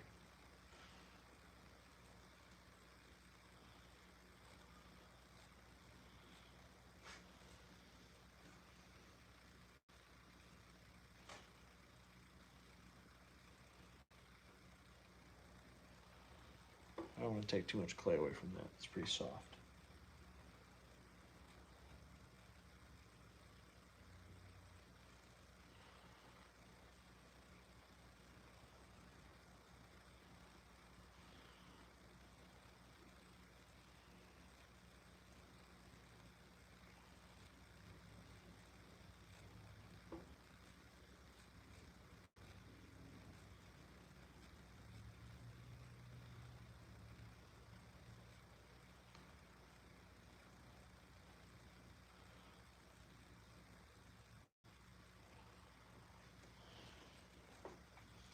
It's not bad, but I think I want the nostril to go up a little more. Yeah. So I'm going to push that in and then flatten it a bit. So that ends up there. Bring this nose down some. Also flattened. Flattened. There we go. Now we've got good looking nose, I think. At least on that side. Tiny little features. I can already see my my fold that is going to lead down into my cheek. Something about my masks and that I notice about human anatomy is that lines lead into other lines. So you've got one line that runs from here on its nose, around that to its cheek, and all the way to there. That's one line that whole way. And it actually runs up here, and you've got other lines that run up there. You've got a line here that runs all the way across its nose and out over top of its cheek. Lines that run here and around and all the way out there. So everything runs where it needs to go. See you later, basement boy. Took me several sculpts before I felt comfortable just cutting something off sculpt that I didn't like. That advice Alan gave did help with that. Absolutely. So I need to do the same thing on the other side. And I might come back to that nose later on if it seems like it's too small compared to other anatomy I'm doing. Just want to smooth that out because it still looks a little liney.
So one thing about noses, it's not a flat ball and then two balls out here.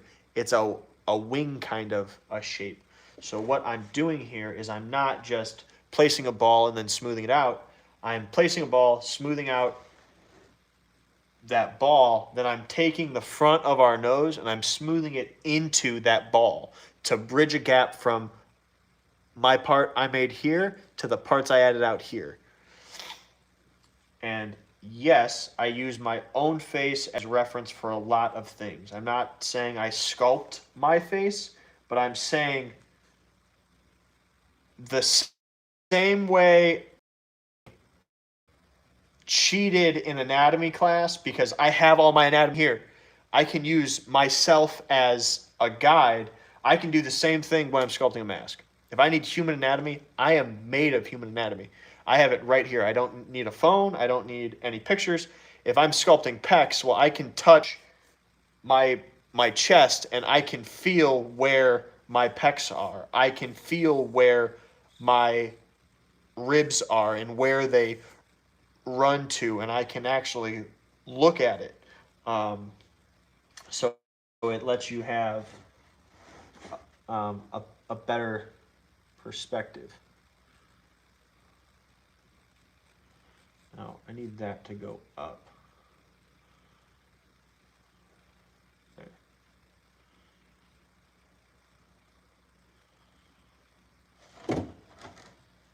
So that is a little bit too much there.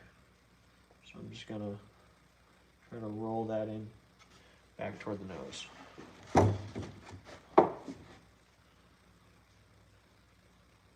I'm going to carve out the nostrils a bit to help to define that nose and also to define where it's going to not be.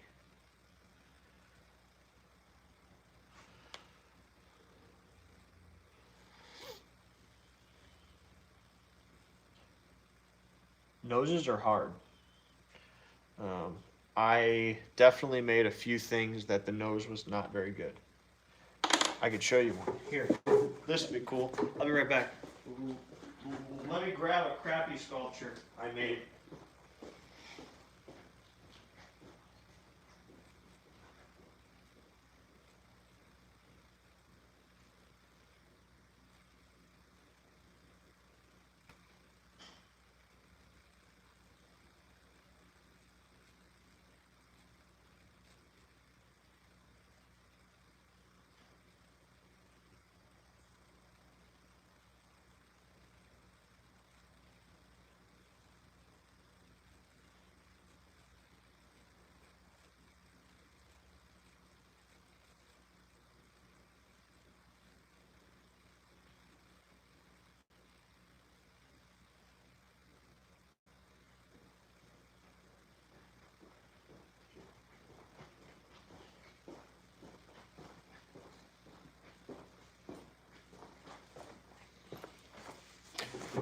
I couldn't find it, but one of the first clowns I ever sculpted, well, actually, the first clown I ever sculpted, was kind of like that, the same idea, but the anatomy was horrible. The smile was awful, the eyes were terrible, and the nose was like the worst part. It stuck straight out, and it was essentially 3 balls on its nose. Really, really bad. And it wasn't until I sculpted, I think, this nose I like a lot. And I looked at noses a lot when I sculpted the Ebenezer mask, the Scrooge mask, because it's got this very pronounced human nose, but it's supposed to be, they explain it in the books like it's a beak, so it needed to look human, but be very large and kind of bulbous. So I'm just using this tool to just remove small amounts of clay from the inside while sculpting out the upper lip area inside above the I don't remember what I think it's called, like a Cupid's bow or the cleft in your lip.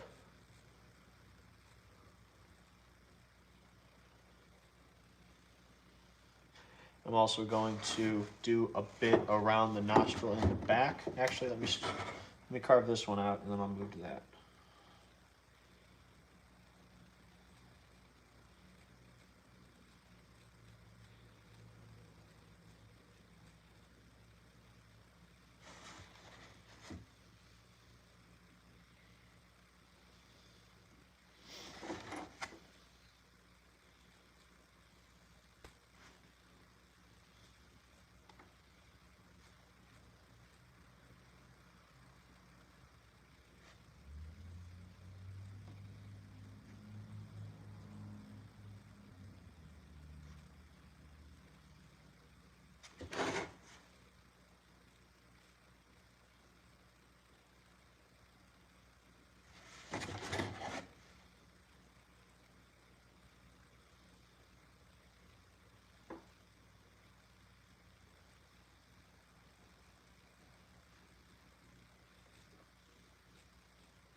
right now everything is really harsh.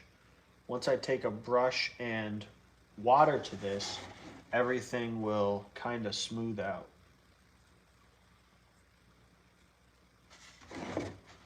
I want this to be a little less sharp of an angle, so I'm just sort of pushing clay up into the fold, trying to smooth that out some, and then I'm going to lift and push that back down.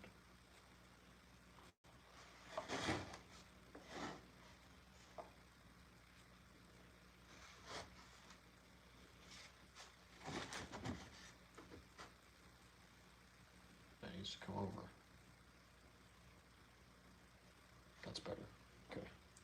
This needs to come over. There.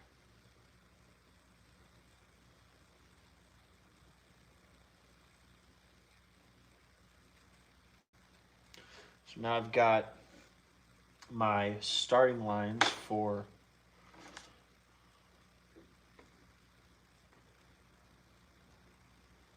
my cheeks.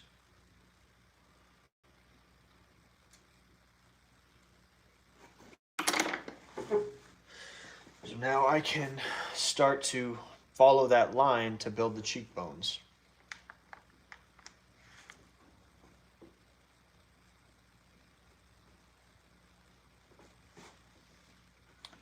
So I need that line to flow. So come out of there, around the nose.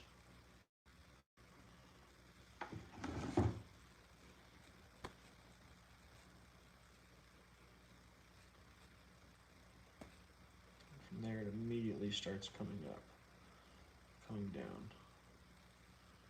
into that.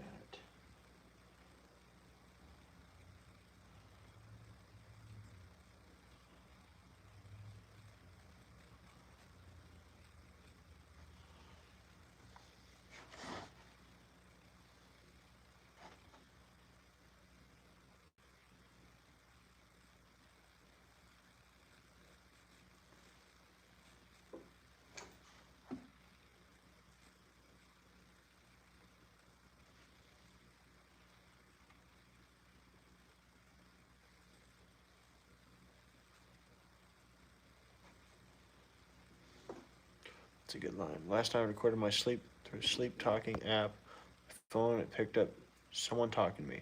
Creepy. Let's see. Out for a bit. Don't act in the Chicago area. What haunt? Chad said, what was my first sculpt? My first sculpt was, I might have it. Let me see.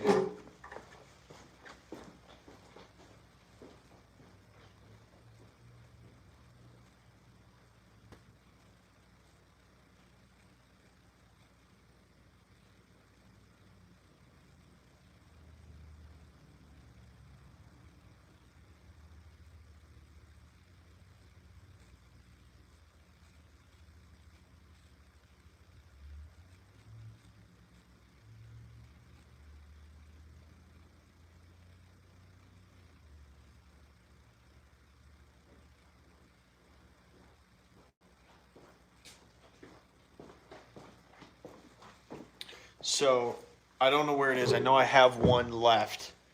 But my first sculpture ever was a much more primitive and terrible version of this mask. I used it in our haunt for a couple of years. I called it the Wraith. It was these characters that we had in our haunt for a while. Sculpture was terrible. Yeah, I look back. I have some pictures online still of the mask in progress, and makes me cringe. It's really bad. So, yeah. Anyway, I've got my line here for the cheekbones, and the smile line, trying to match that smile line there, and then the smile will go inside of that. So I'm gonna try to do the same on this side.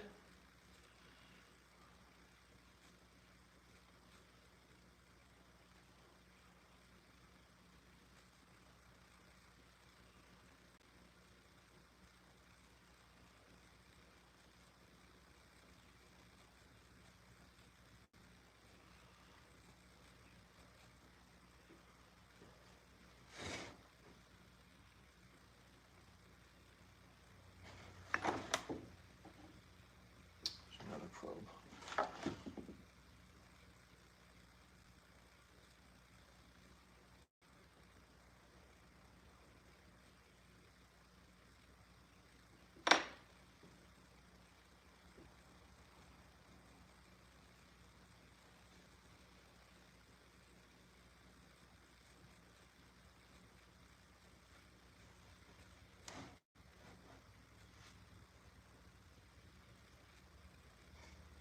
Okay, so I can see this side does not go as low as the other.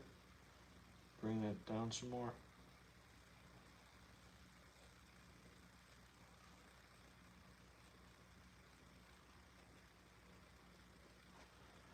Yeah, that's better. Hello? Hello. You wanna get fucked up? You don't scare me. You don't need to be scared, you just need to be aware. I'm not coming to get you. I wouldn't wear such heavy shoes. Killers don't think like that. Hey, I'm not your average killer. You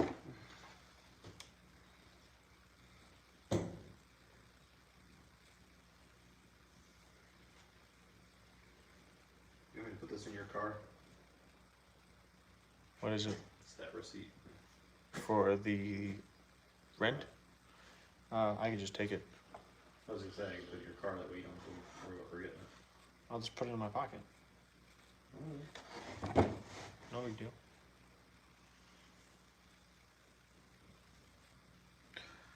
Alright, so now that needs to come up and over.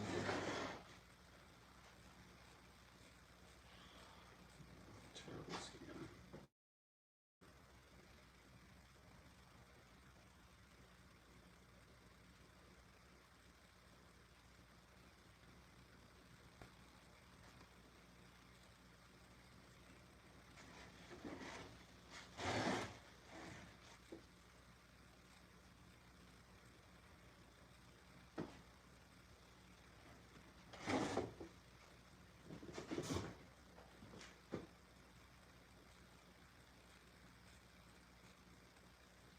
Yeah?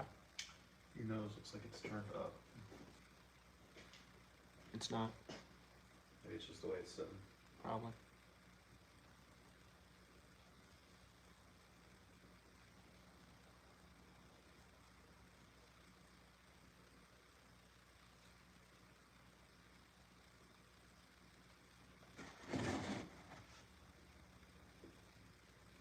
You coming here tonight or no?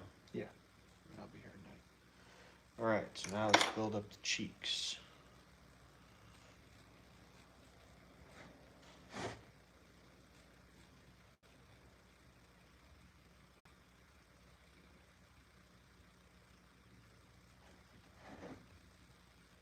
So I'm just, well, yeah, we're gonna build up the cheeks.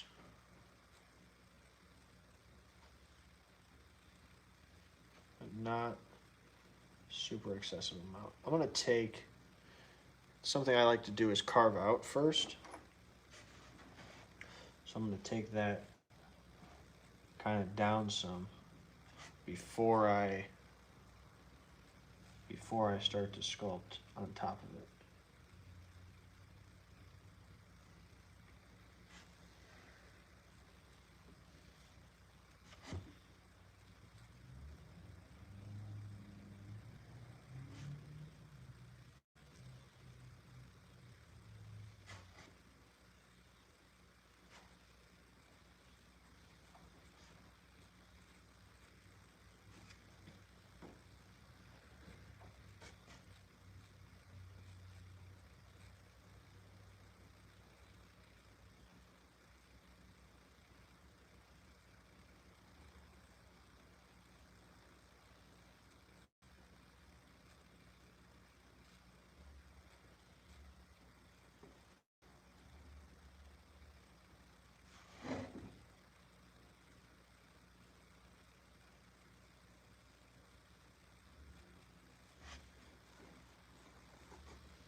dry.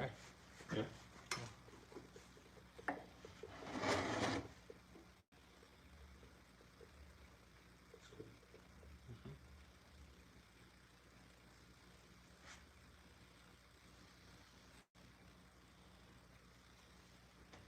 This is one for a customer, right? This isn't going to be when we cut up.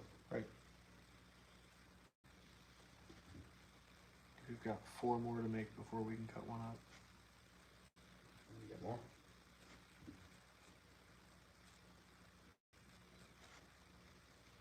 Why'd you come up now? So I was free. Yeah. And I felt like sculpting.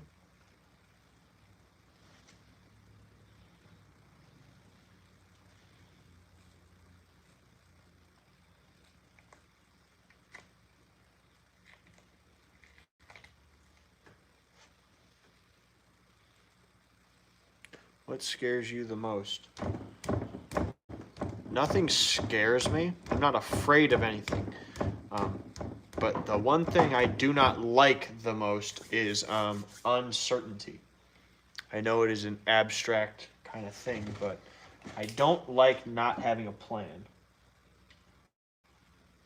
I don't like not knowing what's going on or being able to plan for what could happen. Hence, as I'm walking down the hallway, want to get fucked up? Yeah, not afraid. I just want to know, does he want to get fucked up or not? It's a very simple question. Whoever it is your current want to be fucked up? Stop doing that. Leave that on there so that if any foam overflows, it's hitting the latex and not the plaster. All right, so I've got this really cool smile line carved out, very reminiscent of 1989 Joker, which is fine. Jack Nicholson's cool. Now I'm going to start to build up those cheeks.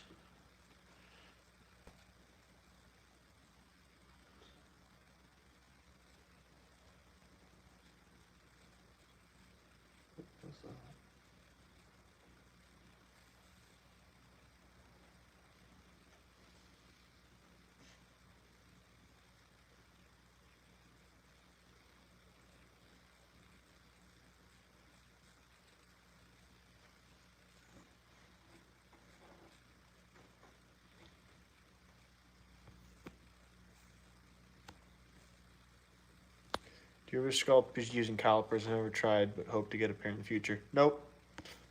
I've never used calipers. I don't. I have a set that are antique, but I don't know.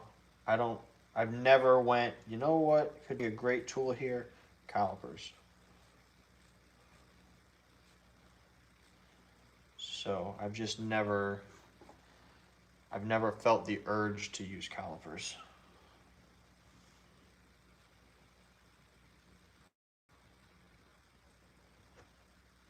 How was your closing? Closing. Yeah, didn't you have a closing today? No. Oh. Did you do something real estate-y today? No, Yeah. you had a staff meeting, that's right. Staff here. How was your staph infection? Staff. It was alright. No, I'm looking at a home inspection right now, actually. Yeah.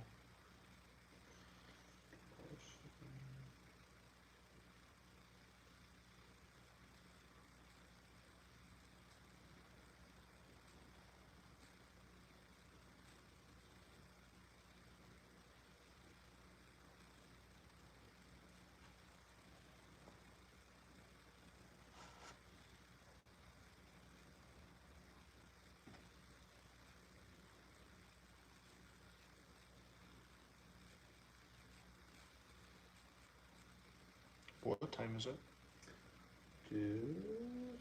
4:30 almost. Oh, shit. Yeah. I'll probably do this for another 30 minutes, and I'll get out of here. Home for a bit and come back up at 9.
That's insane. What?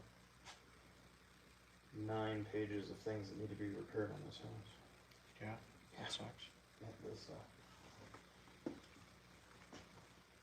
Like someone didn't take care of their property. Hmm.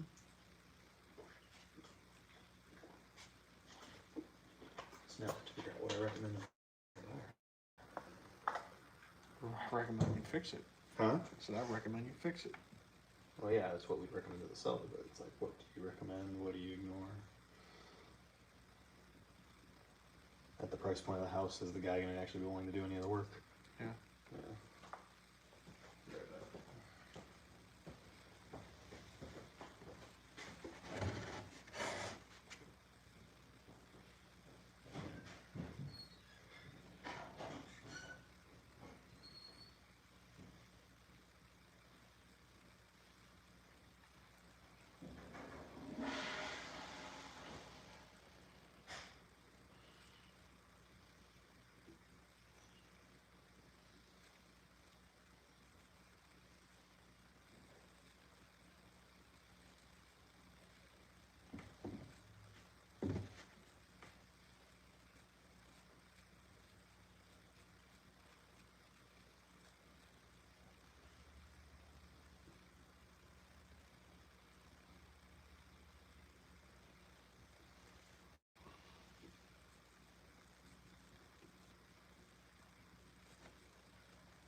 Here's where it gets real creepy.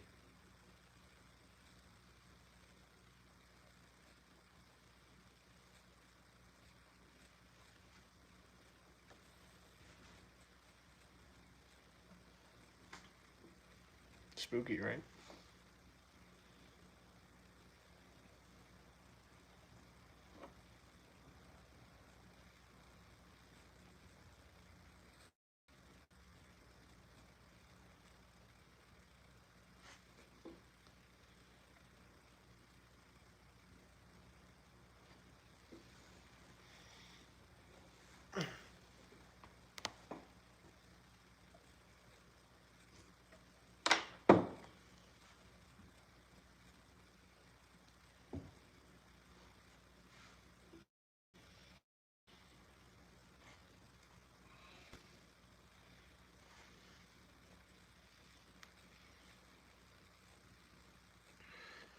Nope, we're really still live.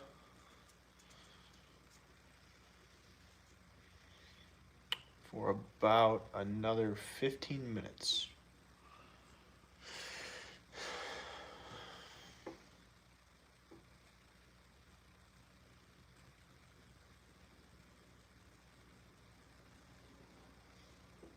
Make the eyelids, make two little worms.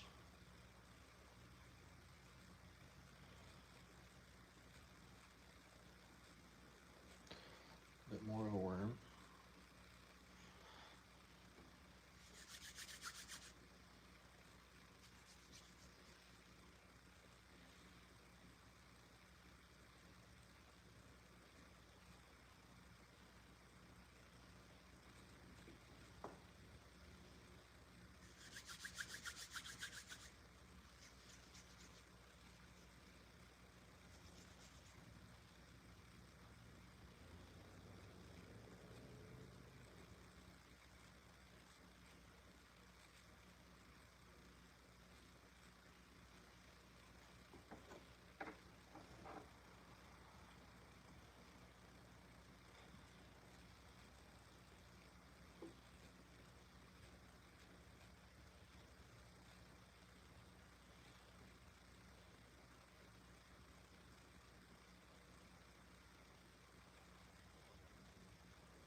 This is coming along very well.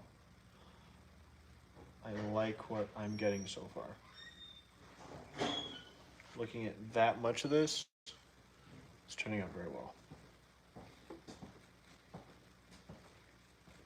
The eye, like, it looks very alien, or with the eyes in there. It looks alien. At the moment, yeah. Why does it look like an alien? Just because there isn't.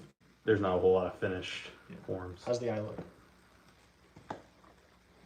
This is like the first time I've ever sculpted eyelids. Yeah, that looks good. You're not going to do the eyes like that? Like that? Yes. So what I did was I sculpted a line around here. Uh-huh. When it's a mask, that'll be chopped out. Oh. But I'm making it also... So it can be used on a... Exactly. That's good, because then you don't have to use two masks. Exactly. And then realistically, if we ever want to not use eyes that we glue in, we could just paint these eyes and then gloss them. Yeah. Similar to how other companies do it. Good idea. Yeah.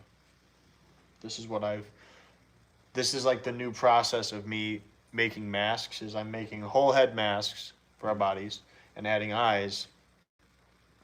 And I might sculpt fucking teeth in this too. Rather than having to do that separate piece. Exactly, because I mean, it's going to have a giant opening anyway that I'm going to chop out.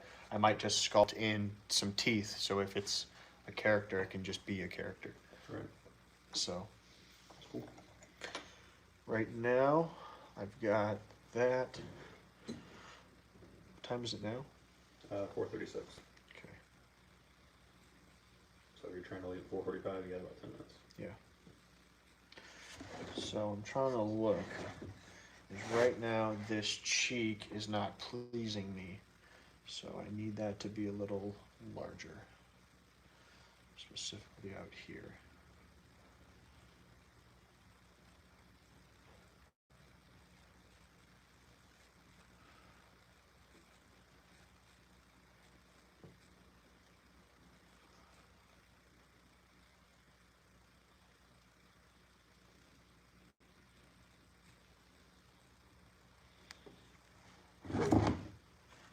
That cheek comes way far back from the smile.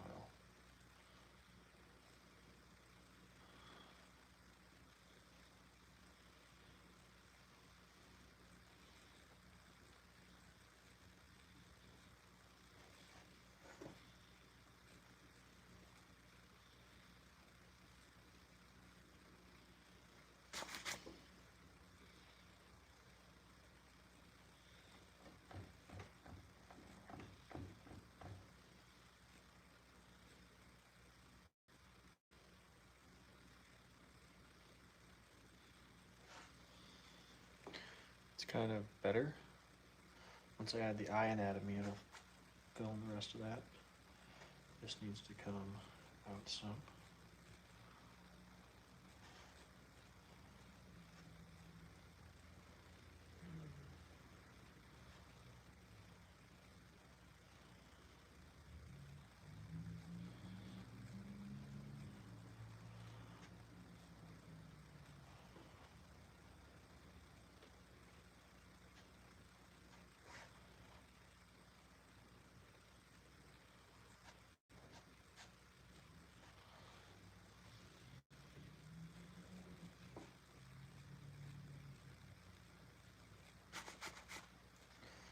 That's better. I like that. Cheek.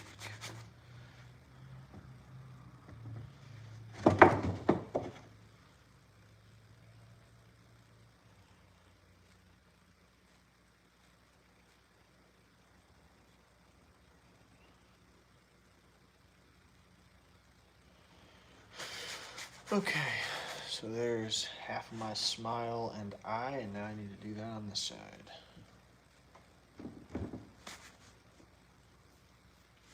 Actually, I think I'm going to call that for right now, because my back is starting to hurt, and that's not good for anybody involved. So, for right now, that's the process. We made some pretty good process here in 2 hours and 20 minutes. This side's coming up next to match that. You can see where we are and where we're going. So so far we've got nose anatomy pretty good, at least here in the front. That side's obviously much farther along than this side, but this side's going to match that side. And then we're going to do some anatomy up here on the nose. We got to do anatomy up here on the forehead, chin, smile, and then we're going to be good to go. Maybe do something here in the back. What I will probably do, since this could be a whole head mask, is I will... So one issue here that we're going to run into is half masks are great because of this little thing right here. This is going to be a whole head mask, so it needs to either have ears sculpted in or have holes where the actor's ears can pop out. The problem with the second option is everyone's ears are in different spots on their heads. There's a general location, but not a specific location. So I'll have to do some kind of thinking about that. So anyway, that's going to be it for right now, guys. Thank you very much for watching. I will see you guys later tonight around 9 o'clock. Watch for the next stream. I won't be sculpting. I'll probably come back and sculpt again tomorrow. Unless I run out of projects, then I'll sculpt. But I've got other stuff to work on tonight. So see you guys tonight. Thank you very much. You stay scary.